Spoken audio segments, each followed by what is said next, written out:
Hi guys, welcome back to channel. இன்னைக்கு நம்ம இந்த ட்ராமாவோட நெக்ஸ்ட் எபிசோடு தான் பார்க்க போகிறோம். ஸ்டார்டிங் சீனில் நம்ம ஹீரோவும் அவங்க ஃப்ரெண்ட்ஸும் சேர்ந்து அந்த சிஓட ஆஃபீஸ்க்குள்ளே பூந்து சூப்பர் பவர்ஸ் தரக்கூடிய அந்த மருந்து எடுக்கலான்னு ட்ரை பண்ணுறாங்க. ஆனால் அதுக்குள்ளே அவங்க ஆளுங்க அவங்கள பிடிச்சிடுறாங்க.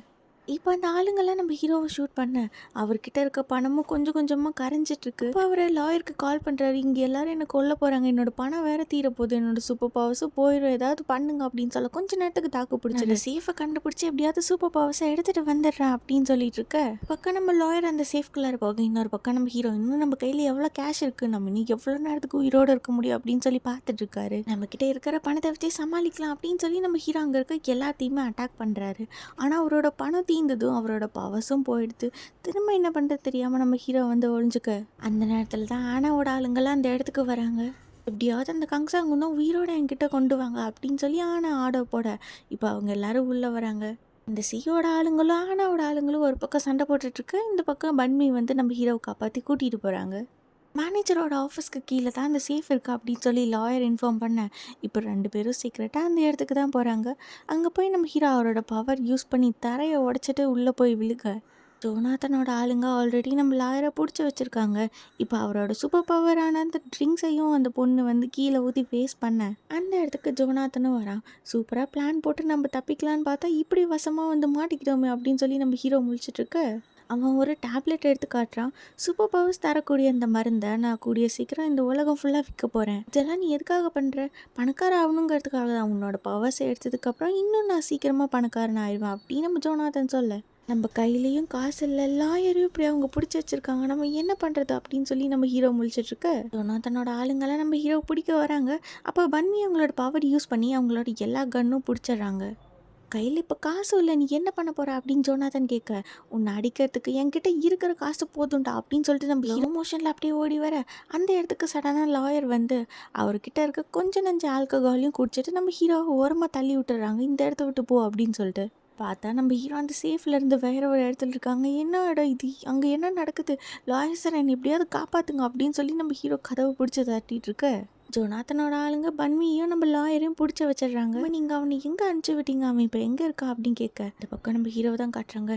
இது எனக்கு ரொம்ப பழக்கப்பட்ட ஸ்மெல்லாக இருக்கே, இதுக்காக தான் எல்லாரும் வாழ்க்கையில் கஷ்டப்படுறாங்க அப்படின்னு சொல்லி திரும்பி பார்த்தா பின்னாடி ஃபுல்லாக பணமாக இருக்குது. அவனுக்கு எங்கே தேவையோ அங்கே தான் நான் அவனை அனுப்பிச்சி வச்சேன் அப்படின்னு லாயர் சொல்ல ஜோனாத்தனோட ஆளுங்க அவங்க தலையில் கன்னை வச்சு அப்படியே ஷூட் பண்ண ட்ரை பண்ண அந்த இடத்துக்கு நம்ம ஹீரோ அந்த கதவை உடச்சிட்டு வந்து அவங்க எல்லாத்தையுமே அடிச்சு போடுறாரு. இப்போ ஒன்று மட்டும் இல்லை, மொத்த பரம்பரையுமே அழிக்கிற அளவுக்கு என்கிட்ட பணம் இருக்குது.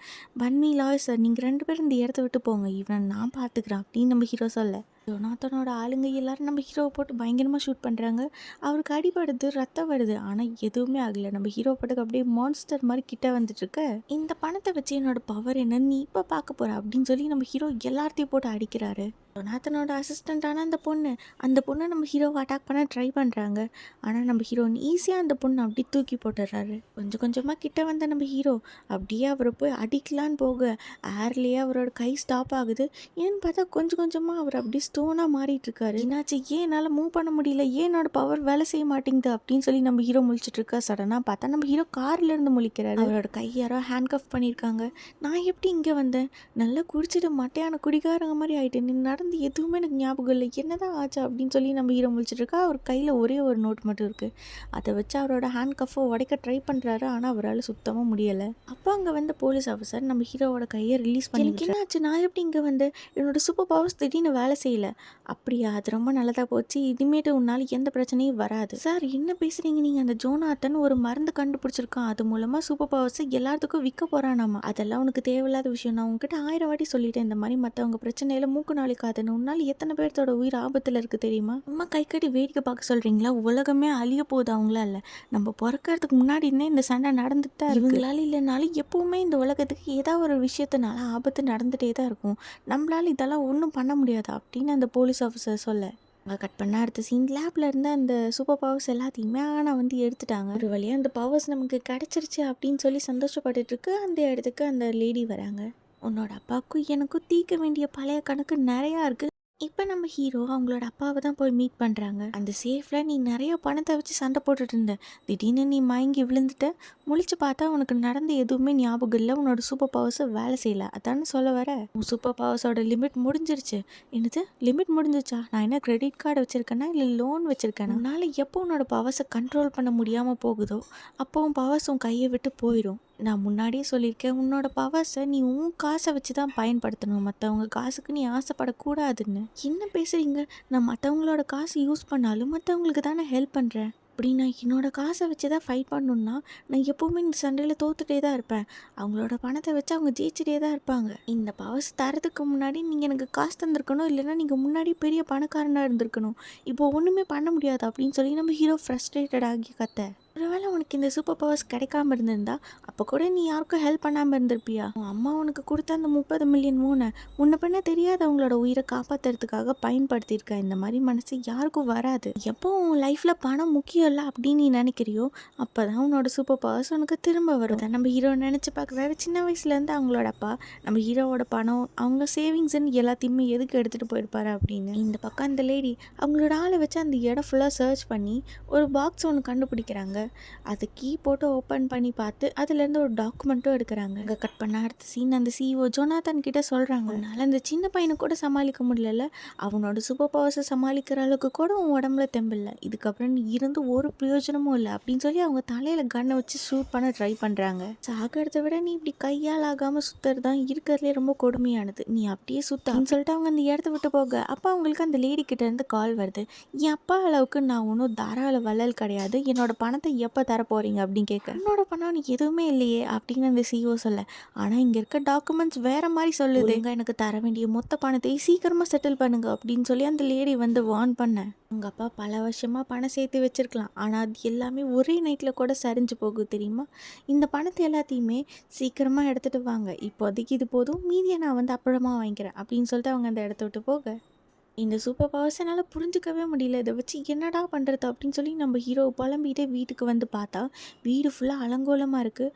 அங்கே மின்சுக்கையும் காணும். நம்ம ஹீரோவும் வீடு ஃபுல்லாக தேடுறாங்க. மின்சுக்கோட ஃபோனுக்கு ஒரு கால் வருது. உடனே நம்ம ஹீரோ அட்டன் பண்ணி பார்த்தா ஜோனாதன் பேசுகிறாரு. உன்னோட ஒய்ஃப் இப்போ என்கிட்ட தான் இருக்கா, ஒழுங்கா நீ வந்தனா நான் அவளை விட்டுருவேன் அப்படின்னு சொல்லி ஃபோனை ஸ்பீக்கரில் போட நம்ம மின்சுக் வந்து பேசுகிறாங்க. உங்களால் என்ன ஒன்றும் பண்ண முடியாது, நீ எதுக்கும் கவலைப்படாத அப்படின்னு சொல்லி நம்ம மின்சுக் சொல்ல, உன்னோட ஒய்ஃப் ரொம்ப கான்ஃபிடென்ட்டாக இருக்கா, என்ன பண்ணலாம், அவளோட கான்ஃபிடென்ட்டை பிரேக் பண்ணிட்டா, நானே உங்ககிட்ட வர, தயவு செஞ்சு மின்சுக்கை எதுவும் பண்ணாத அப்படின்னு சொல்லிட்டு இருக்க நேரத்தில் ஜோனாதன் அப்படியே ஷூட் பண்ண இந்த பக்கம் நம்ம ஹீரோ டென்ஷன் ஆகுறாரு. நான் தான் வரேன்னு சொன்னேன், எதுக்காக இப்படி பண்ணுறேன், அவளை மட்டும் நீ ஏதாவது பண்ணுன்னு நினச்சேன்னா அவ்வளோதான் அப்படின்னு சொல்லி நம்ம ஹீரோ ஒரு பக்கம் கத்திட்டு இருக்க. காலை கட் பண்ணதும் நம்ம மின்சுக்கு வந்து சொல்கிறாங்க, உன்னால் அவனை ஒன்றும் பண்ண முடியாது, இந்த ஃபைட்டில் கங்சாங் தான் ஜெயிப்பா, ஏன்னா அவன் ஒன்றும் உங்களை மாதிரி கேல்குலேட்டிவ் பர்சன் கிடையாது, அவன் மனசுக்கு என்ன தோணுதோ அதை மட்டும்தான் அவன் செய்வான். ஆக்சுவலாக என்ன இருக்குன்னா நம்ம ஹீரோ வந்து ஜோனாதனை அடிக்கலான்னு ட்ரை பண்ணுறப்போ அவங்களோட பவர்ஸ் போகி அப்படியே அந்த இடத்துல ஸ்டாச்சு மாதிரி கீழே மயக்கம் போட்டு வந்துருப்பாங்க. அந்த இடத்துல இருந்து நம்ம போலீஸ் ஆஃபீஸர் தான் நம்ம ஹீரோவை காப்பாற்றி கூப்பிட்டு வந்திருப்பாரு. ஹீரோ பேசினதெல்லாம் அவர் யோசிச்சு பார்த்துட்ருக்க. இந்த பக்கம் நம்ம ஹீரோவோட வீட்டில் அந்த ஜோனாதனோட அசிஸ்டண்ட் வந்து உள்ளே உட்காந்துருக்காங்க. அந்த சேஃபில் நம்ம சண்டை போட்டுட்ருக்கப்போ நீ பாதியிலே மயங்கி வந்துட்டியே, நீ என்ன அவ்வளோ வீக்காக இருக்கியா, மின்சுக்கு எங்கே இருக்கா அப்படின்னு சொல்லி நம்ம ஹீரோ கேட்க, கண்டிப்பாக உன் ஒய்ஃப் கிட்ட கூட்டு போகிறேன், ஆனால் அதுக்கு முன்னாடி ஒரு சின்ன டெஸ்ட்டை வைக்கிறேன் அப்படின்னு சொல்லி கொஞ்சம் காசு எடுத்து நம்ம ஹீரோ கிட்ட தூக்கி போடுறாங்க. உன்னோட பவர்ஸ் எல்லாம் போயிடுச்சுன்னு நான் கேள்விப்பட்டேன், இருக்குதா இல்லையான்னு டெஸ்ட் பண்ணி பார்த்துடலாம், ஒரு வேளை உங்ககிட்ட பவர்ஸ் இல்லைனா உன்னை ஈஸியாக தோக்கடிச்சிடலாம், ஒரு வேளை இருந்தால் கண்டிப்பாக நான் உன் ஒய்ஃப் கிட்ட உன்னை கூட்டிகிட்டு போகிறேன் அப்படின்னு சொல்லி நம்ம ஹீரோவை போட்டு பயங்கரமாக அடிக்கிறாங்க. நம்ம ஹீரோவால் திரும்ப அட்டாக் பண்ணவே முடியல. உண்மையாலுமே பவர்ஸ் எல்லாம் போயிடுச்சு போலியே அப்படின்னு சொல்லி நம்ம ஹீரோவை போட்டு புரட்டி எடுக்கிறாங்க. அப்போ சடனாக அவங்க முன்னாடி நிறைய கிளாஸ் பீசஸ் எல்லாம் வந்து அவங்கள அட்டாக் பண்ண ரெடியாக நிற்குது. கொஞ்சம் கொஞ்சமாக பின்னாடி போக பின்னாடி வந்து நம்ம லாயராக அந்த பொண்ணை மயக்கமடைய வச்சிடுறாங்க. இப்போ எந்த மாலில் நம்ம மின்சுக்கு அவங்க கிட்னாப் பண்ணி வச்சுருக்காங்க அப்படின்னு சொல்லி இவங்களாம் பிளான் போட்டுட்ருக்காங்க, எப்படி உள்ளே போகலான்னு. பாரு இது சேஃபே இல்லை, இதுக்குள்ளார போகிறது தற்கொலைக்கு சமம், நம்ம உயிர் மட்டும் இல்லை மின்சுக்கோட உயிரும் போயிடுறதுனால. நம்ம ஃபஸ்ட்டு மீட் பண்ணப்போ அந்த பஸ்ஸில் நடந்த ஆக்சிடெண்ட்டில் எதுக்காக அந்த மக்களை காப்பாற்றுனீங்கன்னு கேட்டிங்கல்ல, எனக்கு தோணுச்சு, அதனால் நான் அது பண்ணேன். இந்த சுச்சுவேஷன் வேறு, இந்த சுச்சுவேஷன் வேறு, இப்போ உங்ககிட்ட பவர்ஸ் கூட இல்லை, ஆனால் பவர்ஸ் இல்லைனாலும் அட்லீஸ்ட் நான் ட்ரை ஆச்சும் பண்ணுவேன் அப்படின்னு சொல்லிட்டு நம்ம ஹீரோ போக அடுத்த சீனில் நம்ம ஹீரோ அந்த மாலுக்கு போயிடுறாங்க. அந்த பில்டிங்கோட டாப்பில் நின்று அப்படியே நம்ம ஹீரோ கீழே குதிக்க இதோட இந்த எபிசோட் முடியுது.